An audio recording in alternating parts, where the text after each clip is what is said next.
to get them out of poverty. And the third piece of this little collaborative is called Agape Financial. Agape, anybody know what that word means? Love. It means love. That is correct. It's a spiritual love. It is a program of financial mentoring and a program of financial assistance. The financial assistance has to be related to a barrier to employment. It is up to a maximum of $1,000. It is a loan, not a grant, not a gift. It is expected that it be paid back, and the condition of accepting it is that you have to accept financial counseling along with it. And we have never had a loan go unrepaid, I should say. And many times it's for people to get tools or equipment for employment or clothing for employment. In some instances, it could be a washer and a dryer for somebody who works as a waitress or a waiter, and they have to have clean clothes every day or they're going to lose their job. That may be the barrier to their employment. But again, the emphasis here is on the fact that this is related to relationships. It's hooking people who have experienced some success with people who have not. You know, when you live in poverty, your morals, your values, your advice, everything comes from other people in poverty. So if you can hook somebody up with someone who doesn't necessarily think that way and can share positive experiences that they have had, it can be very magical, and we have seen that.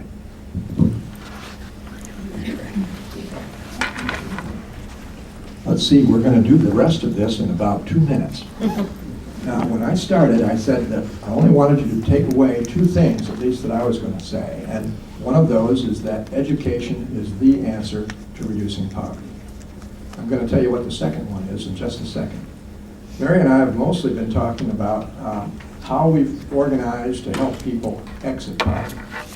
The real answer to reducing poverty in our community is poverty prevention. That's the other thing that I'd like to have you take away. Now, poverty prevention, well, it's all about support from, I'll call it from birth to work. That means it's all about the kids. And we have an awful lot of great pieces of support for kids that are in place. And I could say particularly in Leelanau County, but it's broader than that. And I didn't know I was going to have this opportunity to tell you or to point out to you because she just walked in, but Maggie Bretmorin is here. And she represents, in fact, she usually travels around with a pair of images with her. Wherever she goes, she's talking to people about early child development because that's where this support mechanism starts.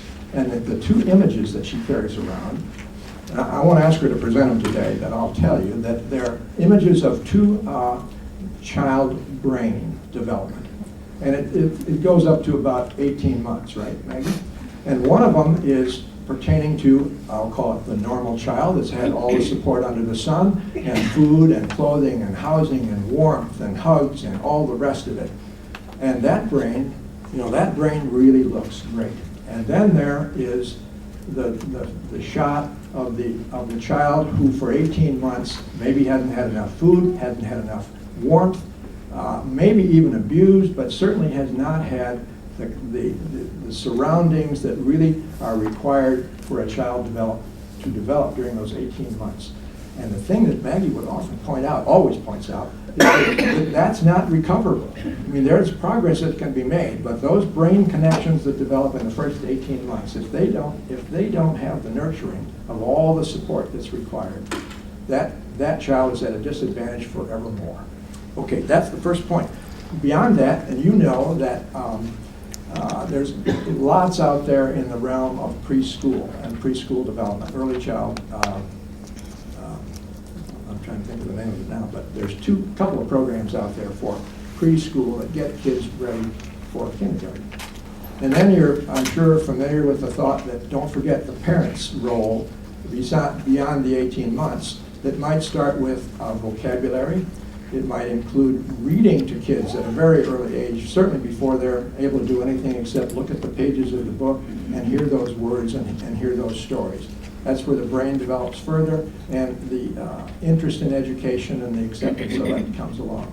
And then when we get on into the school, the formalized school curriculum, There's Kids Hope, where, and maybe you're all familiar with that, but those are mentors that are working in the schools to help those kids that need some extra help to develop along the line. And it goes on from there. There's another, the last one I'll mention is a program that's underway at Traverse City Central High School. It's a pilot program to help improve the graduation rate. And here again, it's mentoring, helping kids that need a little help along the way.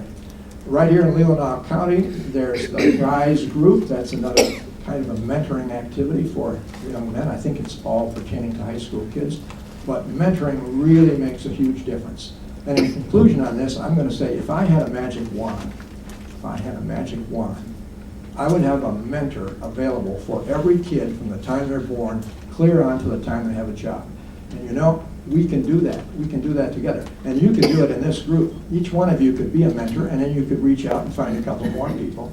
And pretty soon, the whole community would be mentoring and coaching all those kids from the time they're born, including their parents, all the way through until they have a job. Whether that's coming out of high school or out of, let's say, a college or even a trade school after high school. So mentoring along the way will get the job done. Okay, thanks, Tom. I put a slide up here as we introduce Chris. These are test scores for Leelanau County last year, high school test scores, state test scores. And the blue is the economically advantaged students in Leelanau County and how they're performing. And the orange is the economically disadvantaged students in Leelanau County. Obviously, there's a gap. And the gap in Leelanau County is not as big as the gap in some counties, but that's inexcusable. We can't allow that to happen. Now I want to go back to the slide I showed you first, because this is the slide right here. I want to have you take just a second before we have Chris on, and what do you suppose is different about this school, high poverty, high achievement, and this school, high poverty, low achievement? Talk to your neighbor, 30 seconds, and then we'll ask you to share. What's the difference between the high performing and the low performing, high disadvantaged student school? Special programming. Maybe not interest or special programming. Some individuals. Okay, and because of our time, we're going to stop. But what do you think it is, Pauline? Because somebody cares. That's a big part of somebody cares. Couple more. Parents. Early childhood education. Early childhood education. That's what we said. And I'm going to go on. Darn good teaching. And that's what Chris is going to talk about. How do we know whether we're getting good teaching, good education? We're going to move to the new system. Thanks, Ty. So Jim talked about some key things. He said, I want to talk to you about, I want you to get two key things out of what I'm talking about here today. Turn to your partner, 10 seconds. What were those two key things that help reduce poverty? Education and prevention. So if I were doing an observation on Jim in the classroom as a classroom teacher, I would rate him on design element 6 on the Marzano learning map, which is titled Identifying Critical Information.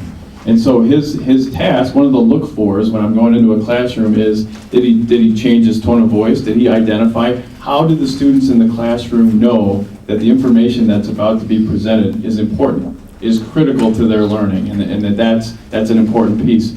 He did those things. He stopped, he paused, he said, in a second, I'm going to tell you what number 2 is. So what were you as a learner doing? You were listening, you were looking, you were paying attention. Now, to get to an innovating level and identifying critical content and information, Jim would have had you do the partner parent share or a group activity around those 2 critical pieces of information, and he would have monitored, right? So the first piece is that he's going to identify what those critical pieces of information are. This is really important for you as a learner because this is going to come back and this is going to be something upon which we build in continued fashion for the rest of the unit, semester, year, whatever. The second piece that he could have done to reach an even higher level of performance and to reach some of those students is to circulate throughout the room and monitor for the desired effect. Did it work? Do I know, based on the conversation that these guys were having, that they understand where I'm coming from? And maybe some of these kids that we need to really tune in on is, I know as a classroom teacher, that these guys who may be coming from places, from homes of poverty, aren't going to be the ones that willingly raise their hand and share in class, right? So I'm going to be tuned in as the teacher to go back, and I'm going to make sure that I'm listening extra careful to those conversations, because I want to know where those guys are, because I don't want to wait 3 or 4 lessons or 3 or 4 days to come back and say, oh yeah, that thing we were talking about the other day, now I need to provide intervention for you to get back to that spot. I want to know right now. And I want my teachers to know right now who in the room knows what they just talked about. Because then they can provide enacted on-the-spot strategies to help pull them along and help to reduce that gap, that achievement gap that Ty's talking about from the top to the bottom. To be able to provide strategies and education. And so we talk all the time at school about we have the greatest job in the world with the potential to influence kids' lives. Every single day when kids come into the building, we have the opportunity to change what they think about the world, what they think about education. How many of these guys are coming into the building with the mindset of, hey, you know what, don't worry about it. I wasn't good at math either. Don't worry, it's gonna be fine, don't worry, you don't have to do that. So the expectation often is, school wasn't for me, it won't be for you. And we have an amazing opportunity to change that mindset in kids. And we talk a lot about what is our mindset. Is it a growth mindset or is it a fixed mindset? The fixed mindset says, well, your brother wasn't any good, you're not going to be any good either. Or why bother trying? You don't have that because dad wasn't good at it or mom wasn't good at it. Whereas the growth mindset says, you know what? Intelligence is not fixed. It is malleable. We can continue to get smarter. We can continue to learn new things throughout the course of our lives. And so when we talk about engendering a desire for lifelong learning and curiosity, that's our mindset, is a growth mindset. So it doesn't matter if Uncle Sal wasn't very good at this or Cousin Louie didn't do this very well. You can. All you need to do is have repetitive practice over time with REM sleep in between, repeated exposures, and you will learn. If we're using the correct teaching strategies, if we're monitoring for the desired effect, and if a good lesson for us isn't just that I got through my stuff and the kids sat quietly, but I got through my stuff and the kids engaged in higher level thinking and conversations and completed something that has real world significance and relevance that they're going to be able to apply at a later date, that's a successful lesson. And it doesn't look the same that it always looked before. Sitting in rows and sitting quiet and me getting through my worksheet and nobody disrupting, I didn't have to send anybody to the office.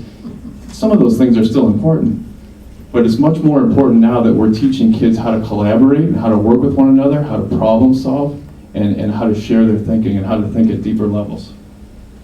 Can we bump up a couple of slides here maybe? I don't know what's happening. We're missing some of the bullets here, but the visual cue that I've included for myself on the last slide. This is my version of kind of what teacher evaluation used to look like. It was more of an anointment at the end of the year where the principal or the building administrator came in and said, boy, you know, really like having you in the building and you're really, really nice and, you know, geez, kids like you and so, you know, poof, you are, what was the word? It wasn't even effective. It was, I'm blanking on the word, but anyway, you were good or you weren't, and there wasn't really clear criteria about what made that up, and there was very low inter-rate of reliability, so I might think this teacher is phenomenal and anoint him or her, you know, an effective teacher, and Ty might come in and see the same teacher doing the same things and go, this is not what I'm looking for at all. And so there was lots of variability. The target was not visible, and so teachers were left scratching their head to wonder. And we didn't always provide the necessary support. Now this is a really divisive topic. I think that there are a lot of different views about, certainly within the public sector, about teaching, about teachers, and there's been lots of conversation in the media about that. I will say that I don't have any teachers in my building who aren't working hard. I didn't have any teachers in my building before that weren't working hard, but that we're working differently now, and that the model, the standards are set at such a level now that we're having to change how we work and what we do within the school system, and so that everybody's got to be pulling in the same direction for us to achieve the goal together. In the next slide. One of the big pieces here is And I referenced this earlier about it was a good lesson because I got through what I wanted to talk about and the kids were quiet. What we're measuring now and looking at very closely is what was the impact of that? And so I talk about a lot, like you need to know thy impact. So yeah, you got through your lesson, and yeah, you had some sort of a task or assignment for the kids to do. So what? What happened as a result of that? And if we're going to talk about limitations in terms of staffing and time and all of the other kind of traditional things that we talk about, we also need to be making sure that the things that we're doing with kids are highly effective in that they move students from where they are at point A closer to point B, if not beyond point B, where we want them to go in the shortest amount of time possible. So we're using a lot more research-based interventions, a lot more strategies that are designed to move students, all students, to help them grow, and then to use that monitoring piece so that we can identify which kids are not growing a lot faster and be able to provide them with the intervention and techniques so that they catch up a lot faster and don't fall so far behind. The last bullet on that slide that's different about now is that now administrator evaluations are related to student growth. So no longer can people like me hide behind a desk and say, look, I'm not really that invested. Teacher, this is all on you. Either this happens or it doesn't. Well, so if my teacher evaluations, if my teachers aren't helping kids grow, my principal's not helping kids grow, then I'm not helping kids grow. And that's immediately reflected on my evaluation in terms of effectiveness as a school leader. Not just mine, but administrators across the state. That's linked right in. So you can't be presiding over a building full of kids who are not achieving, not having some of those difficult conversations about where people need to make improvements, and then declare everybody satisfactory or highly effective and move on. There's a number-based component to that that says you have to make some growth, and we're going to measure that now. We're going to identify it and call it what it is. So the goal is no longer hidden. Next slide, please.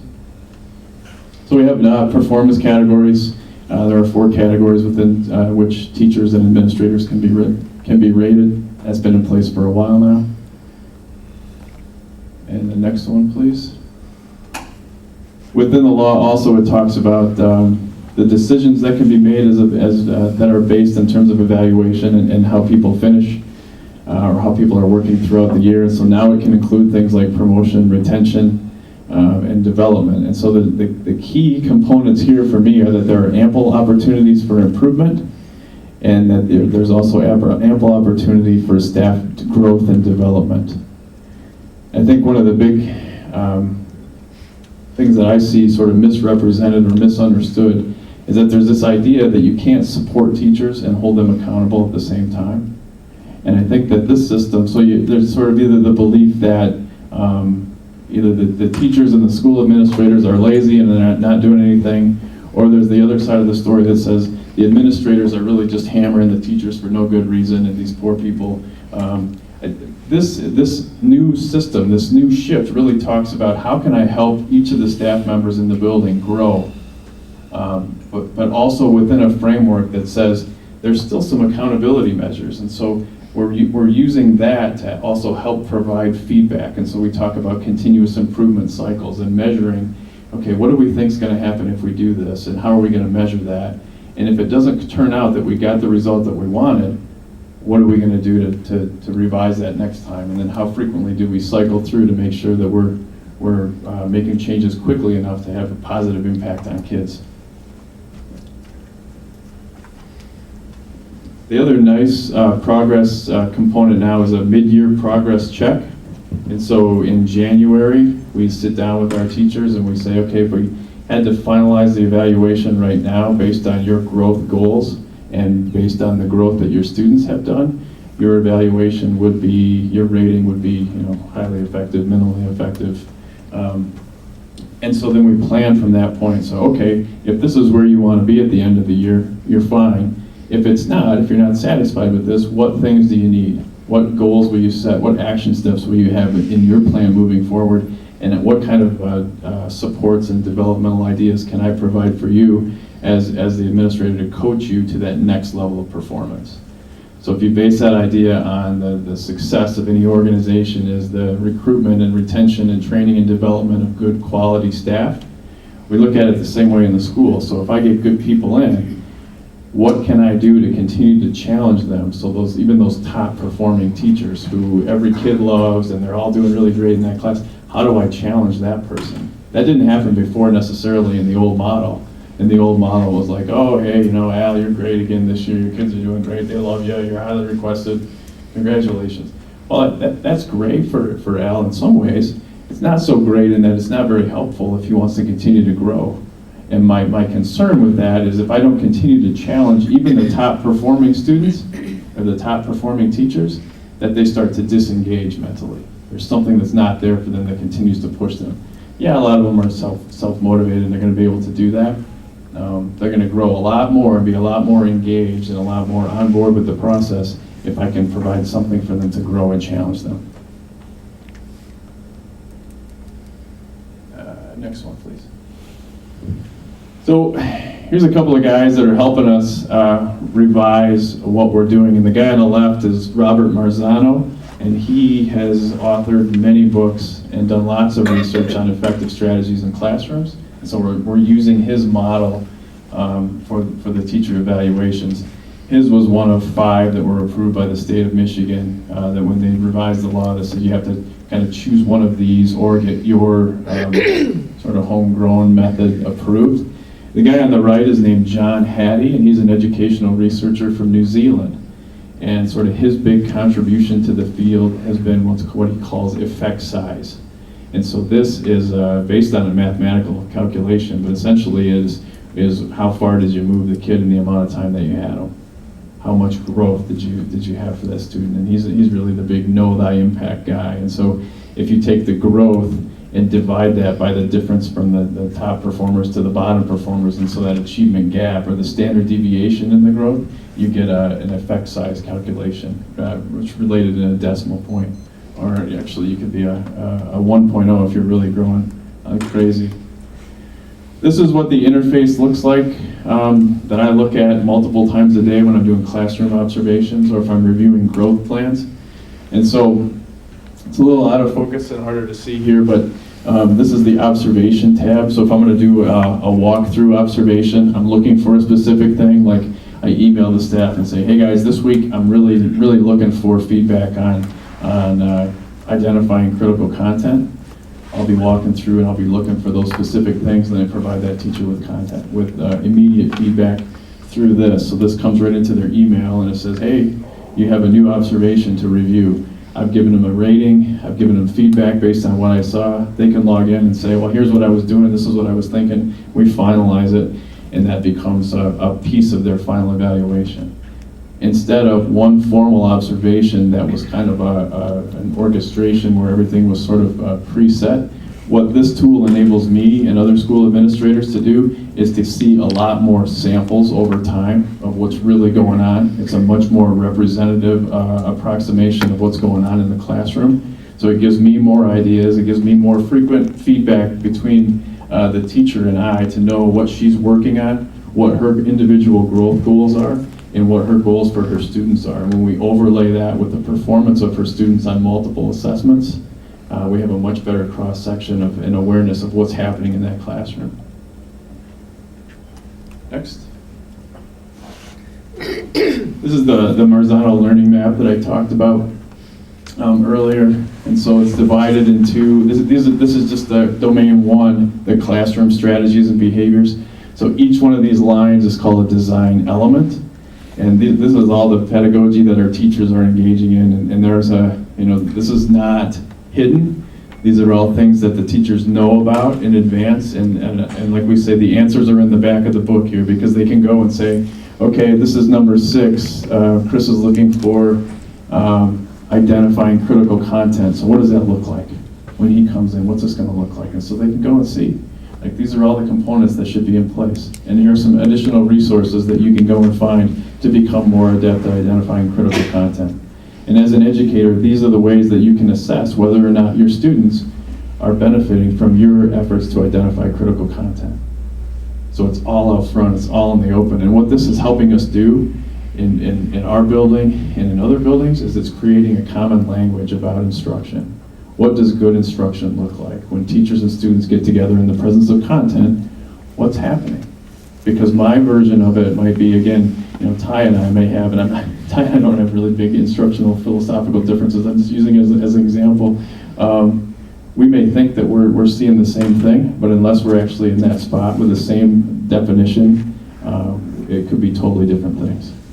So two teachers could be in the lounge talking about a particular lesson. They could go back to their room and deliver that lesson, do it totally differently, and then meet the next day and be surprised that their results were different, but not have the ability or the opportunity to have that conversation about what key components of the lesson were different in each classroom. So we're trying to have a common language about good instruction. Next slide. This is that piece that I really like about, and the teachers really like about this, because there's not so much weight on one performance. So if you have the grand performance of one formal evaluation observation per year and that goes south, pretty big stakes, right? And I say, sorry, I can't get back to you. With this method, we have those multiple samples over time. Teachers have the ability within this framework and are encouraged. I give them extra points for their evaluation if they go in and observe each other and provide feedback around their growth plan. So not only was I interested in developing personal growth goals as a teacher, I'm also interested in getting feedback from my peers who are more accessible to me. They can get back sooner than an administrator can get back to me. So I'm getting more feedback about my practice. I'm seeking out additional resources which I can document and show to my administrator. These are the things that I'm working on. This is the impact that it's having. Hey, would you come in? I'm working on identifying critical content. Can you come down? Or I'm working on identifying learning goals and scales so that all learners in my classroom know what the target is. Because just like with teacher evaluation, we know that if we identify what the target is for our students, they're much, much, much more likely to reach that. It's not a secret anymore. It's like we're going to some mysterious place. Hey guys, here's the goal. And this is what we're going to do, and this is how what we're doing today relates to where we need to be in a couple of weeks.